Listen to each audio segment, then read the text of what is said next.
Mesdames, Messieurs, en première partie de notre chronique d'aujourd'hui, nous mettons le cap sur un sujet, un thème très intéressant. On parle ici d'une question quelque part, ou bien plutôt d'une affirmation par certains médias occidentaux, figurez-vous.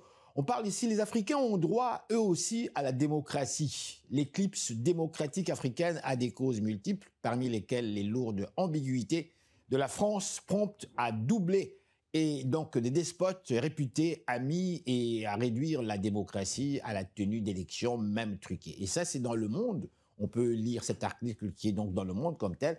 Et c'est un fait marquant d'ailleurs dans ce journal-là.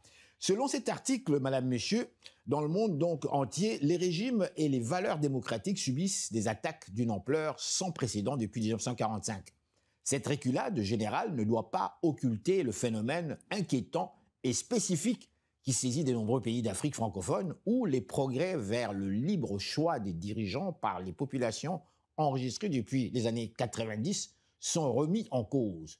Et ce mouvement est marqué par la mise au pas des opposants, par une répression féroce, et dans les zones sahéliennes, par un huis clos consécutif à l'interdiction des médias indépendants et étrangers. Et donc ça, c'est à lire dans le journal Le Monde, un article quand même très très intéressant. En deuxième partie de notre chronique cette semaine, Madame, Messieurs, je mets le cap un petit peu sur les escroqueries via Internet. Vous en avez entendu certainement parler. Eh bien, figurez-vous, lorsque j'étais à Kinshasa, il y a quand même de cela déjà 2 mois, je me trouve dans cette métropole africaine de plus de 20 millions d'habitants. Je discute avec beaucoup de gens de partout et hâte de comprendre une société que j'ai quittée il y a de cela 40 années et je demande quels sont les sujets à la mode actuellement à Kinshasa. La réponse, imaginez-vous, émigrer au Canada. Oh là, la conversation tourne autour de l'émigration donc au Canada et voici donc le contenu de cette conversation a fait rire un coq imaginaire. On peut immigrer au Canada, selon cette conversation entre Congolais non informés, avec l'aide des organismes privés qui vous guident avec une grande gentillesse à vous installer au Canada en vous accueillant à l'aéroport comme des amis, à vous trouver un logement, une garderie, école pour enfants, vous aider pour votre inscription dans une université ou vous trouver du travail pour gagner votre vie.